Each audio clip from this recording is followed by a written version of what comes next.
They called me dead weight, so I gave them the mortgage bill and moved to Florida. I was folding towels in the kitchen when I heard them. Their voices were hushed, but I'd lived long enough to know when people were trying not to be heard. "You need to say something." Clara whispered, her tone tight with impatience. "Your mother can't live with us forever. She's not helping, she just takes up space." "She raised you," Michael mumbled. "That's not the point." She snapped, "We've got bills, stress, and she just sits there all day. She's dead weight." I froze. The towel in my hand slipped onto the counter. "Dead weight, I heard you," I said, softly stepping into the doorway. Clara flinched. Michael turned eyes wide. "My mom? That's not what she meant," he stammered. "It is," I said. "You just didn't think I'd be listening." They said nothing.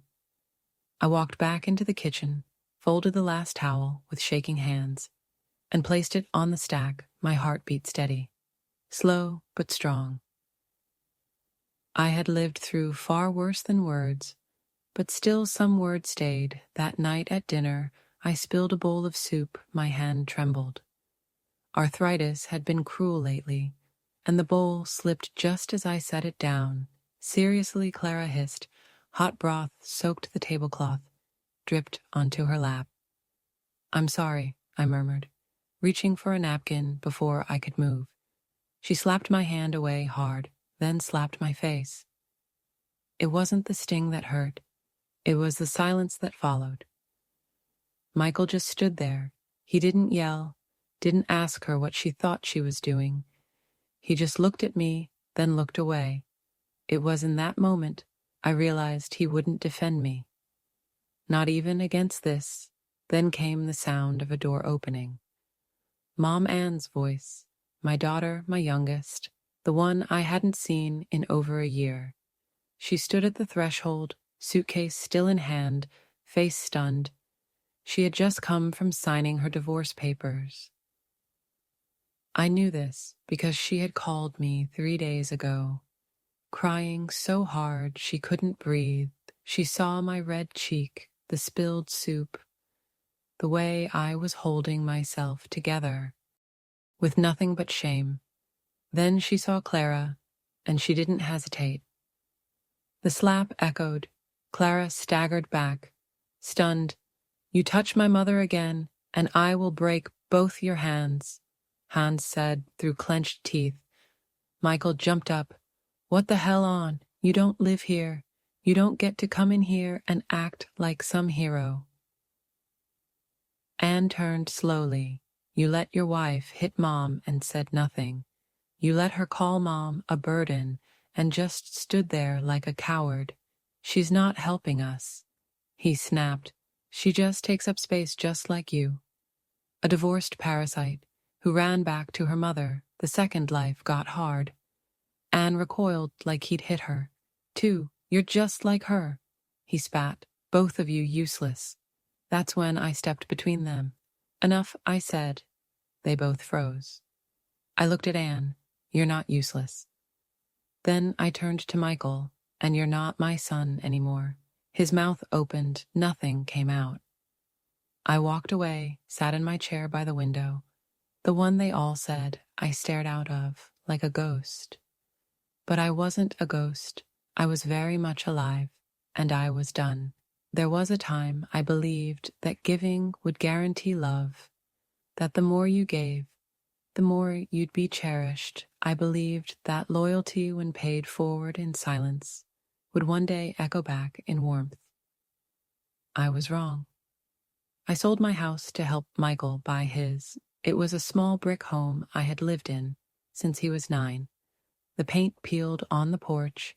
The plumbing was stubborn, but it was mine, bought with every graveyard shift, every penny I saved by mending clothes and skipping vacations. That house saw me through widowhood, through Michael's college years, through the hardest winters of my life. When he and Clara were expecting their second child, they came to me with wide eyes and hopeful tones. There's this perfect house, Mom, Michael said, good schools, a yard room for everyone. But we're short on the down payment. I didn't even blink. How much do you need? They said a number. I wired it within a week. I didn't ask to be on the deed. I didn't want them to feel burdened. Just a home for the babies. I told myself they'll know what this meant. They didn't. I moved into their guest room, a space between the laundry and the garage. No window, a mattress on the floor, but I told myself it was enough. I was close to the grandchildren. I could help, I could belong, and I did help more than they'll ever admit. I watched the kids every weekday, pick UPS drop-offs, fevers, nightmares, homework, bedtime songs. I cooked dinner most nights, washed their clothes, repaired ripped backpacks, never asked for a cent. Then one month, I noticed an envelope on the counter marked, "Final notice, the mortgage." Michael brushed it off. Clara had to leave her job early. Things are tight for now, so I paid it quietly. I set up a monthly payment to cover half the mortgage. Never told them I didn't want to embarrass him. He was my son month after month. I paid and they never asked where the money came from. Maybe they didn't care. Clara changed slowly.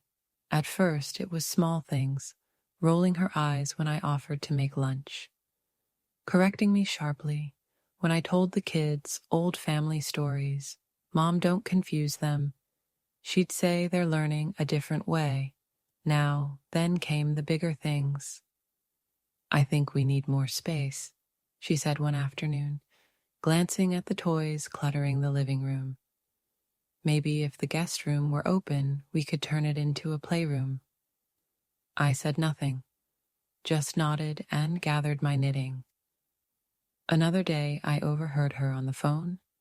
"No, she doesn't pay rent, but she eats, uses water, electricity, it adds up." And once, while handing me a shopping list, she added, "Might be nice if you started picking up your own groceries. I mean, you do eat a lot of yogurt." Michael never said a word. When I looked to him for comfort, he looked away, the worst part.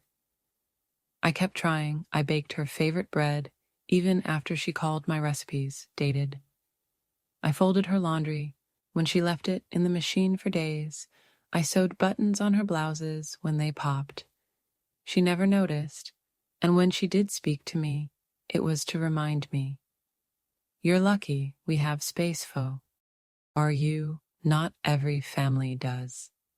She said that more than once, as if the thousands I gave, the meals I cooked, the nights I sat awake, holding her crying child, were all a favor I should thank her for. And Michael, my sweet boy, who once built me birthday cards from macaroni, he just let her. He stood beside her silent. One evening, I burned the rice. Clara walked into the kitchen, sniffed the air, and laughed. "Well, I guess you really are getting old." Michael said nothing. I sat down on the back steps that night, the Florida heat pressing into my skin, and stared at the horizon until it blurred. How many times had I given them the last slice, the warmest blanket, the best part of me? I thought of the house I gave up, the porch swing, the daffodils, my name carved into the beam inside the pantry, right beside Michael's, in messy fourth-grade letters, gone given away. Still I stayed, because mothers stay, even when they're treated like furniture, even when their kindness is repaid with contempt, even when their name is no longer spoken with reverence, but as an inconvenience. But something had shifted in me the day Clara slapped my hand away from the soup, the moment her fingers met my face. The second Michael didn't move, that shift turned into resolve, and that resolve would lead me to do something I never thought I had the strength to do. I called the bank on a Tuesday morning. It wasn't dramatic. I didn't cry. I didn't even raise my voice. I simply confirmed what I already knew, that my name was still listed as the payee on the monthly mortgage, even though I wasn't on the deed. They pulled up the file. The woman on the other end was polite. Too polite the way people are when they're reading numbers that don't make sense.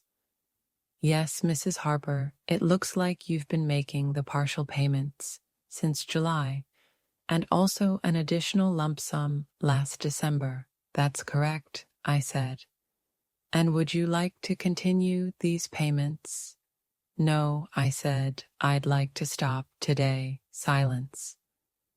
I'd also like the remaining balance, all future communicati funds, and every financial document going forward, redirected to the homeowners, Michael and Clara Harper.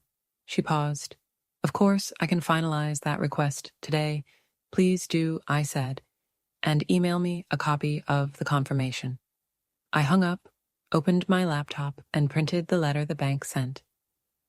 Just 2 hours later, I folded it neatly and slid it into an envelope with the final receipt of my last payment. That afternoon, I made soup lentil, Michael's favorite.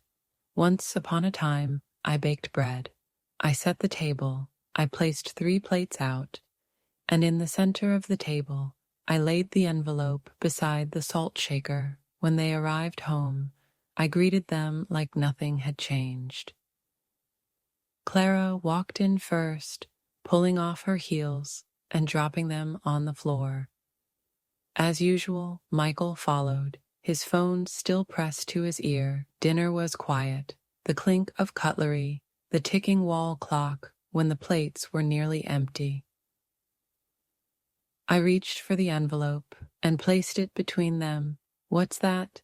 Clara asked. Without looking, I wiped my hands on my napkin. That, I said, is the last mortgage payment I will ever make. She blinked. Excuse me.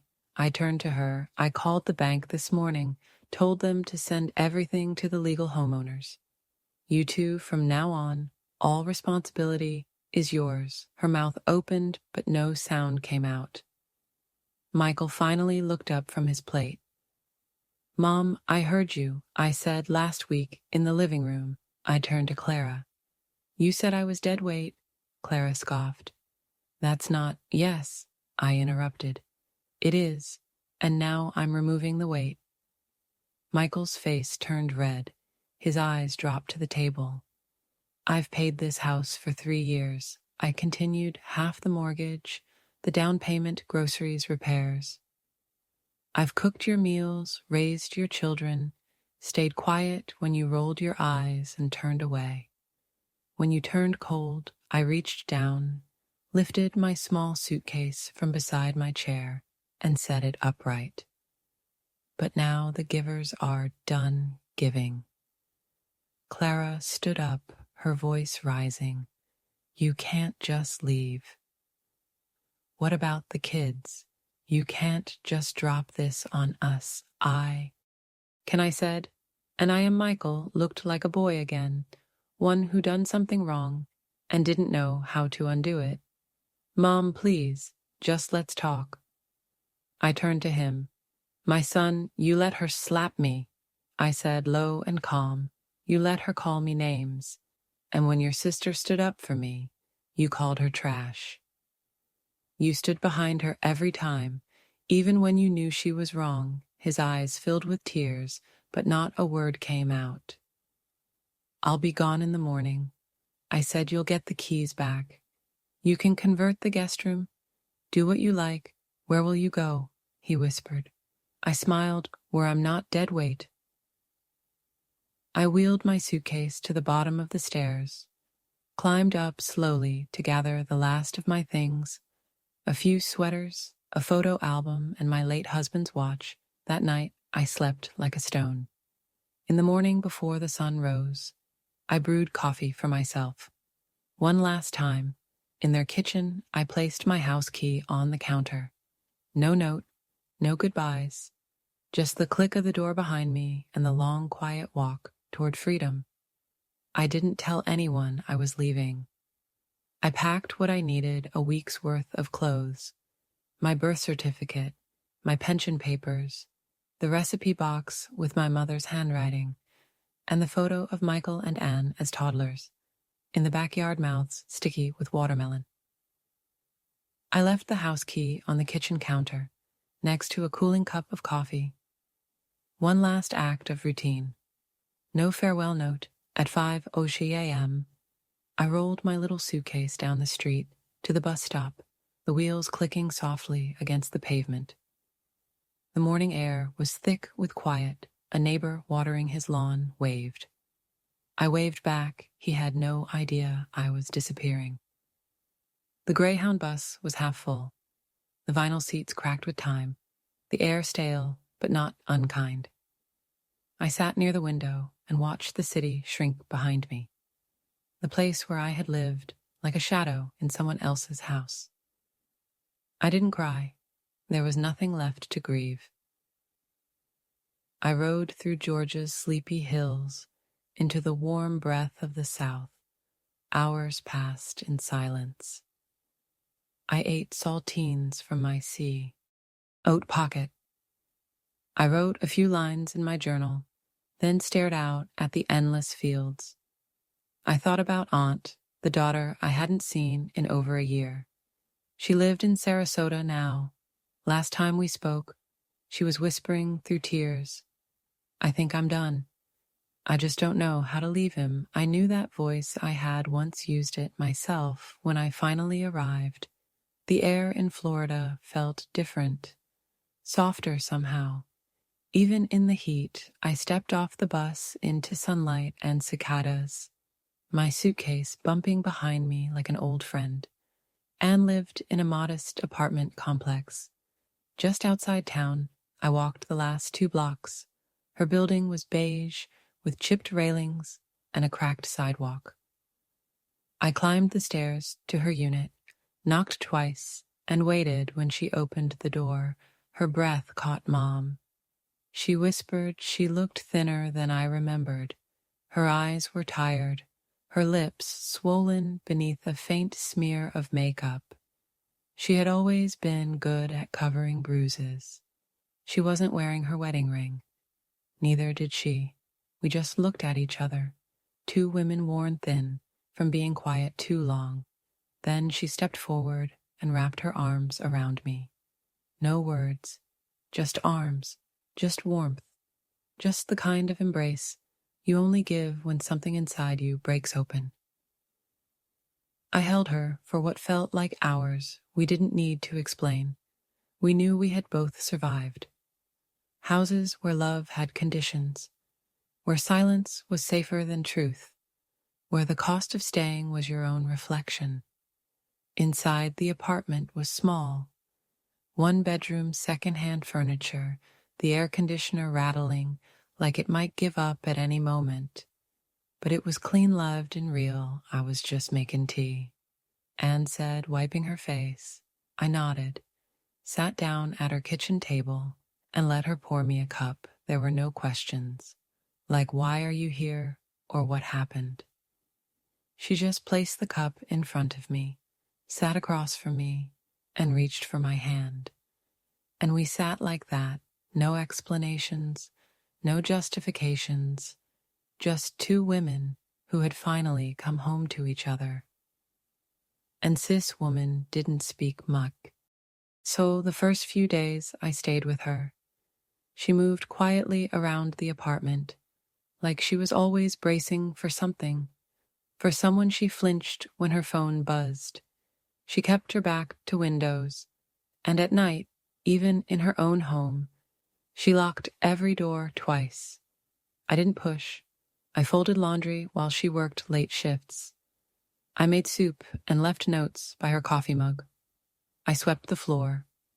I waited one night as the rain tapped gently against the window, and we sat together on her worn couch and finally said the words I knew were buried deep in her chest.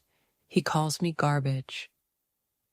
I turned toward her, but she wasn't looking at me. She stared at the floor like she couldn't bear to see my face.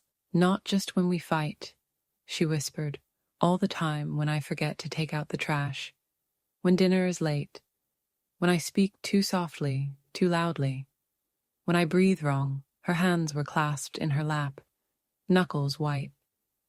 He took my car keys last month, said I didn't deserve to leave, that if I left, no one would take me back, that even my own mother wouldn't want me. She looked up at me then, eyes filled with something far deeper than sadness. Was he right? My throat tightened. I reached for her hand. It was cold, trembling so, different from the small fingers I used to braid hair for before school. He's wrong, I said firmly. He was always wrong. Her lip quivered. She tried to speak, then broke down. Instead, she sobbed into my lap like a child again. And I stroked her hair like I had when she was 5, and afraid of thunder. That night she told me everything. How the bruises weren't always from falling. How he checked her phone every night.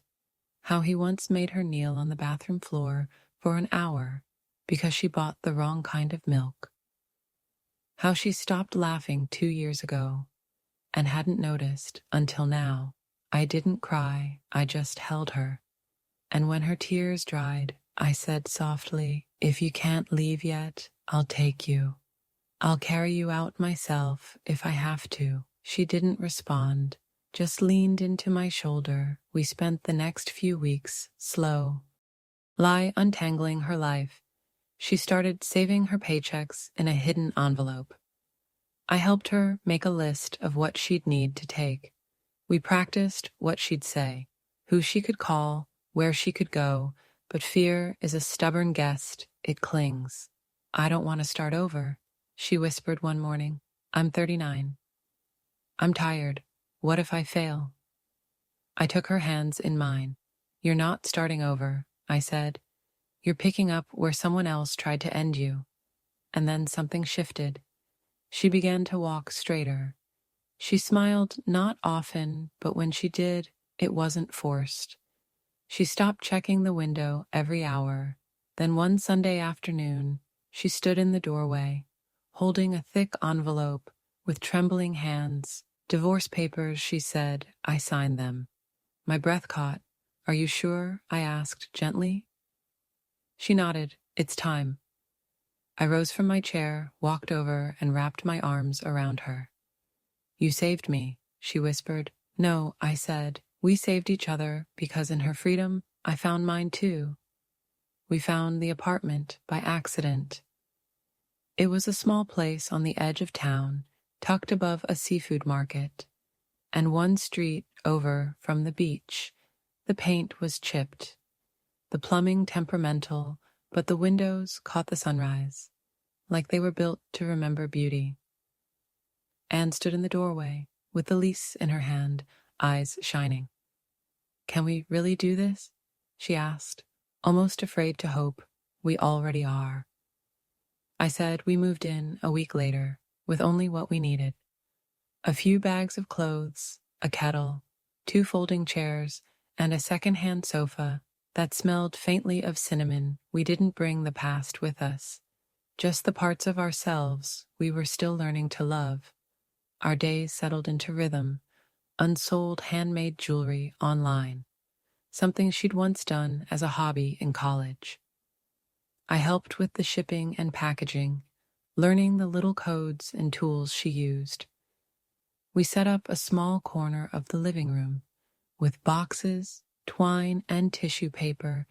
Every sale felt like a small victory, a piece of her independence delivered. I started baking again, just small batches, to meal cookies, banana bread, butter rolls. We posted a few photos, and within weeks, we were taking local orders from neighbors and tourists. They called it Mother and Daughter Goods. The name stuck. We didn't make much, but we didn't need much. Each morning, I rose with the light, brewed strong tea, and sat by the open window.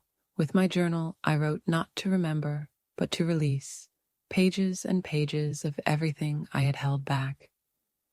The disappointment, the heartbreak, the slow dying of a mother's hope, but also the small joys, the sun on Anne's shoulders, the way the sea smelled at 6 a.m., the laughter, real laughter, that slowly returned to her voice. She would come home from the market, with sand on her feet, her eyes soft, her shoulders no longer hunched. She began to paint again, seashells, postcards, little frames we hung around the apartment. At night, we'd sit on the floor and eat, simply rice, vegetables, sometimes a single grilled fish with lemon. We played soft music, talked about books, about nothing we didn't talk about, Michael or Clara, or the house I'd left behind. We didn't need to one night, as I was closing my journal and getting ready for bed. I glanced over it on she had fallen asleep on the sofa, head tilted back, arms crossed, a faint smile on her lips. She was dreaming, but not the kind of dreams that came with nightmares or panic. It was the kind of smile a child has after a day in the sun, the kind of sleep that only comes when you finally feel safe, and in that moment watching her at peace, at home in her own skin again. I felt something inside me shift. I knew I had done the right thing. I hadn't just left a house. I had walked away from a silence, from being unseen, from being needed only when convenient. I had chosen to live not as an obligation, not as a quiet supporter in someone else's story, but as a woman who still had chapters left to write. I closed the light and whispered, "Thank you, not to God, not to fate, to the part of me that refused to be erased, to the woman who packed her suitcase, boarded a bus, and found her way back to her daughter, to the mother who stayed long enough to say, 'We're not broken, just rebuilding.' And for the first time in years, I slept with no weight on my chest. The phone rang on a Tuesday. I almost didn't answer. An egg loon was in the kitchen, humming while she stirred soup, and I was at the window, clipping dead leaves from a basil plant. The number flashed on the screen, a familiar area code, a number I hadn't seen in months. I picked it up, not knowing why. "Grandma, are you okay?" "I'm fine, sweetheart," I said, my heart tightening. There was a pause. "Grandma," she whispered, "Mom and Dad are. They're scared. The bank sent a letter. They said something about foreclosure." I sat down slowly. "Dad's been crying," she continued, barely audible. "I heard them fighting last night. He said they're going to lose the house." Another pause. "He said, it was your house first." I didn't answer. Then the phone clicked. She'd handed it off. "Mom," Michael's voice, shaky, older. He hadn't called me Mom since the day I walked out. "I'm sorry," he said, all in one breath. I should have stopped her. I should have said something. I was scared and stupid, and I thought we had time. I thought, "Why are you calling me now?" I asked, not cold, just quiet. He didn't respond right away. "I need help." He finally said, "We need help. They're going to take the house. I tried to fix it, but it's too late. And I know I don't deserve to ask, but please come back. We can make space for you again." "Clara," I laughed once, soft, sad. He stopped talking. I took a deep breath, looked around the little apartment that smelled of lavender and lemon, where the walls were thin but the air was warm. "Michael," I said gently, "do you remember the day Clara called me dead weight?" His breath caught. "Yes." "Do you remember what you did?" Silence, nothing. I answered for him, "You did nothing. And then you called your sister a leech. You stood by while I was humiliated. And now, months later, you remember I exist because the bank does too." He sobbed. "Once, Mom, please." I closed my eyes. "I was a burden to you." Then I said, "But I'm not anymore. And then I said it, the sentence I'd been saving, not for revenge, but for clarity. I used to carry that house. Now I carry myself. He sniffled. What do I tell the kids? I smiled, though he couldn't see it. Tell them their grandmother's doing just fine. And maybe one day when they grow up, they'll understand what you didn't. Then I hung up. No goodbye, no promises, just peace. Some mornings Anne and I walk barefoot on the beach. She always carries her sandals, even though she never wears them. I bring my journal, though some days I don't write a word. We just walk side by side, letting the tide nibble at our toes, letting the wind take what's left of the past. There's a rhythm to the ocean that feels like forgiveness. Not for others, but for ourselves. We don't talk much during those walks. We don't need to, and Olito is healing in her own way. She laughs now, not too loud, but real. She sings when she washes dishes. Her bruises have faded, though the memory of them still lives in her eyes. And me, I plant herbs on the balcony. I send handwritten recipes to strangers who follow our baking page. I sleep without worry. I make tea in silence and enjoy every sip. Last week a letter arrived, real mail, the kind with a stamp, and a little heart drawn next to my name. It was from Lily. She'd written it herself. Dear Grandma, it began, I hope you are happy. I miss you. I miss the smell of your cookies. I miss your hugs. I told Mommy and Daddy that. Mommy cried. Daddy went outside. I hope I see you again. Love, Lily. There was a drawing of us holding hands, 2 stick figures, in front of what looked like my old house. She had drawn a big smile on my face. I held the letter for a long time. The edges were crumpled, her handwriting uneven, like she had tried very hard not to mess it up. The S in hugs was backward, her G in grandma, too big for the line. But it was her voice, clear and small and piercing, like only a child's can be. I didn't cry at first.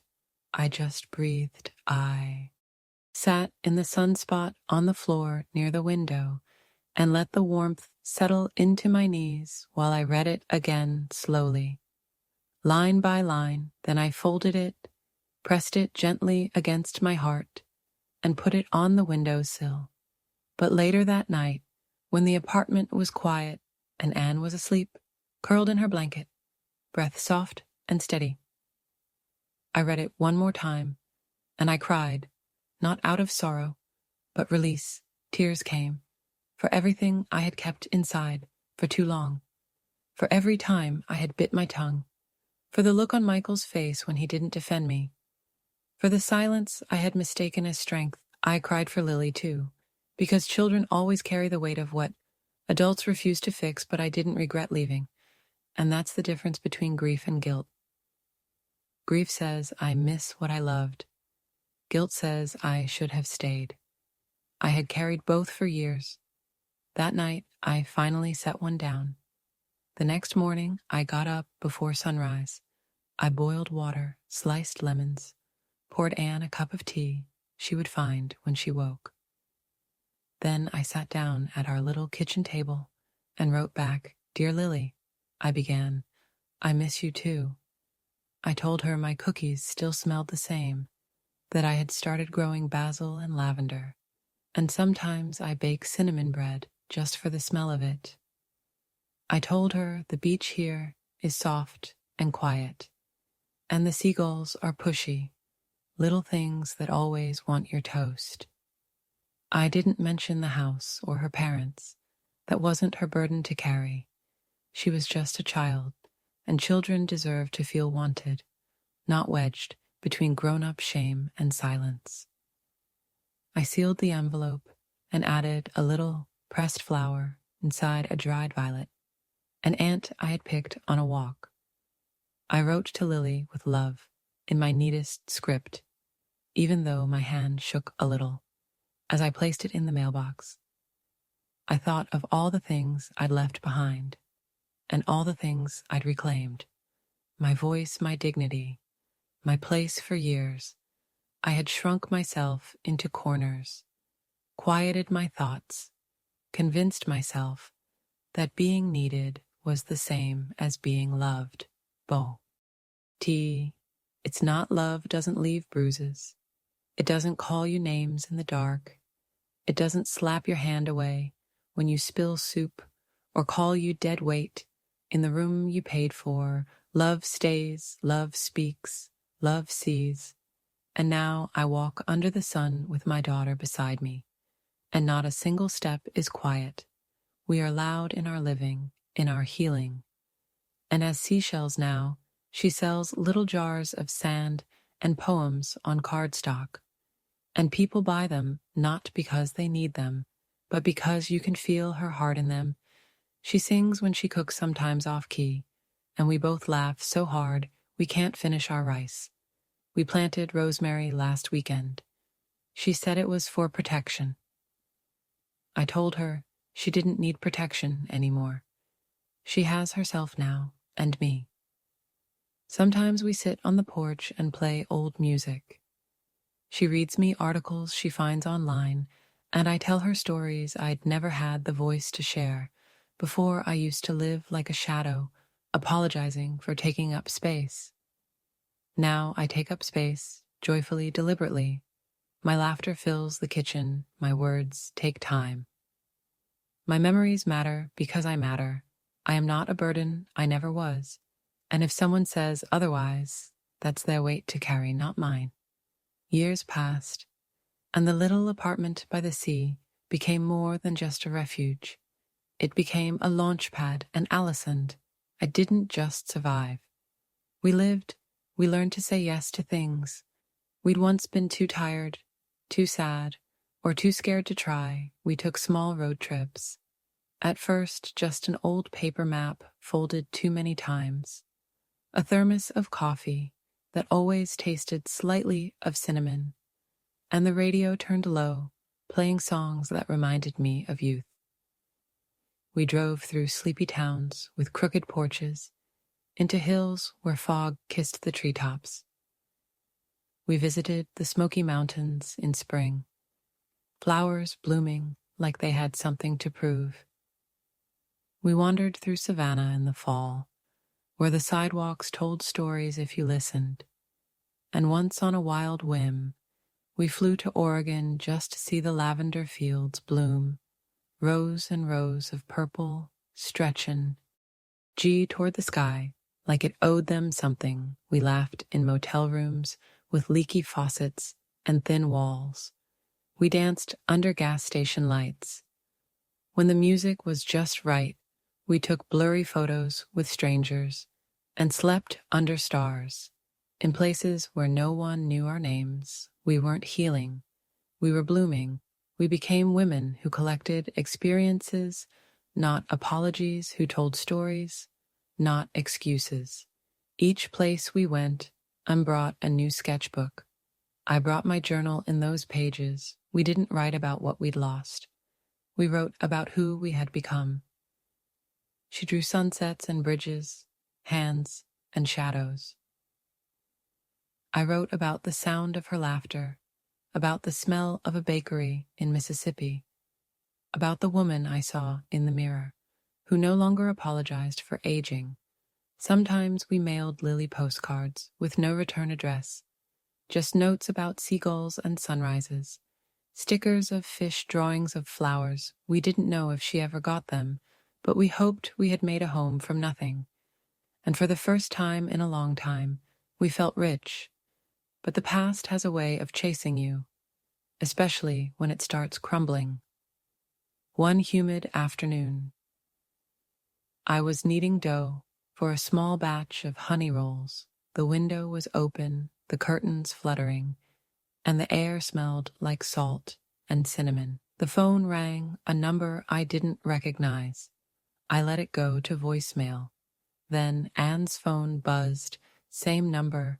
Neither of us moved at first, just looked at each other, then another call, then a voicemail, then silence, and finally picked up her phone, tapped the screen, and pressed play. It was Michael. His voice was different, hollow, urgent. "Mom, Anne, it's bad." His breath shook. "Clara and I. We made some mistakes, gambling. Some debts were being evicted. It's all falling apart. We don't know where to go." He paused. A long, choking silence. "Please just call back, please." He didn't sound angry. He didn't even sound ashamed. He just sounded lost. I looked at Anne. She didn't say a word. She opened her phone, blocked the number, and set it down. I did the same. There was no rage between us, no glee, no revenge, just a shared stillness. A silence that spoke louder than shouting ever could. We didn't need to talk about it, because the truth was simple. We had given them more than money, more than shelter, more than we should have. We had given them chances. We had given them years. We had given them ourselves. And when they had the chance to choose kindness, they chose power. When they could have stood up for love, they chose silence now. They were drowning in the weight of their own making. And we had learned to swim without them. Sometimes I wondered if Clara still had the same tone when she spoke to service workers, if she ever looked back at that kitchen and remembered the woman she slapped, if Michael ever opened the pantry and thought of the macaroni pictures he used to make me for Mother's Day. I wondered, but only briefly, because those thoughts were theirs to carry. Now, not mine. Let the past chase its own shadow. Let the guilt sit in rooms where we no longer live. We had sunrises to catch, miles to go. We were no longer part of that story. We had written new ones, of road maps and rooftop breakfasts, of beachside markets, and laughing until soup spilled on our knees. We had become the women they never believed we could be free. And that's the thing no one tells you. Forgiveness isn't always loud. Sometimes it's a quiet morning with tea in hand, where you finally breathe without waiting to be heard again. We forgave, not because they deserved it, but because we deserved peace. We just didn't return. There was nothing left to fix, nothing left to explain, and no one left to apologize to. If someone ever called you a burden, if they sighed when you entered the room, or looked past you when you spoke, or rolled their eyes, when you asked for something small, I want you to stop whatever you're doing and hear me now. You are not too much. You are not in the way. You are not the reason things fell apart. You are not dead weight. You are breath. You are memory. You are presence. You are the one who stayed up when no one else would, the one who paid the bills no one saw, who kept the house warm, the meals hot, the doors open even when your own heart was breaking. You are a library of love and labor, every wrinkle a story, every scar a receipt, every silence. You've held a vault of strength this world wouldn't survive without. You are not useless. You are not expired. You are not furniture to be shuffled when it's convenient. You are a witness to time, a vessel of wisdom, a survivor of silence. And if they've forgotten that, let them believe what they want to believe. Let them squirm beneath the weight of their ingratitude.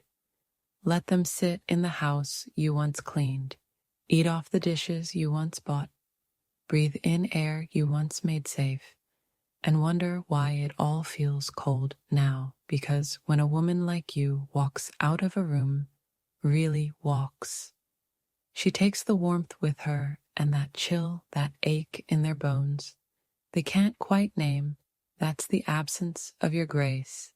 You don't owe anyone your silence. You don't owe anyone your savings. You don't owe anyone your old age. And you certainly don't owe anyone your forgiveness if they haven't earned it. But if you do forgive, do it for yourself. so you can sleep with peace, so your hands no longer shake, so your breath no longer catches when you remember what was said behind your back. Do it so you can laugh again, not the polite kind, but belly deep, shoulder shaking laughter that no one can take from you. Do it so you can sing in the kitchen again, dance barefoot in the hallway, write letters to grandchildren who remember the scent of your cookies, even when their parents don't deserve to. Do it because your story isn't over, because your last chapter hasn't been written, because you are still here, and there is nothing heavier than a woman who's carried the past and still chooses to stand tall. You don't need to shout. Wisdom doesn't shout. Wisdom waits and remembers, and when the time is right, wisdom speaks. So speak, even if it's just in Yai. Our own journal, even if it's only with your actions. Say the words you never thought you could. I am not invisible. I am not yours to use. I am not a mistake to be tolerated. You are not a guest in your own life. You are the author of it. So write endings that make you proud. Write boundaries that hold. Write silence that speaks louder than any insult. They whispered behind a closed door. If they only remember you when the bills come due, if they only call when they need saving, if they only see your worth after they've drained your heart dry, then let your silence be the final answer. Let your leaving be the lesson. And if they cry, let them not, because they miss you, but because they miss what they no longer deserve. Because the truth is this: some people never apologize. Some people never admit what they did. But some people, they live with the echo of your footsteps walking away, and that echo will be louder than anything you could have screamed. So to every woman who's been told she's a burden, to every mother erased, to every grandmother sidelined, to every wife replaced by convenience, to every daughter who dared to protect her mother when no one else, would I see you, I believe you, and I honor the weight you've carried. Let the guilt stay with those who earned it. You carry your peace. Share this story if you've ever been pushed aside, if you've ever been told to shrink, if you stayed silent when you should have been heard and still chose to rise. Thank you for watching this video. Share your thoughts in the comments. I truly value every story and every voice. Don't forget to subscribe to Tears and Strength and share this video with your friends.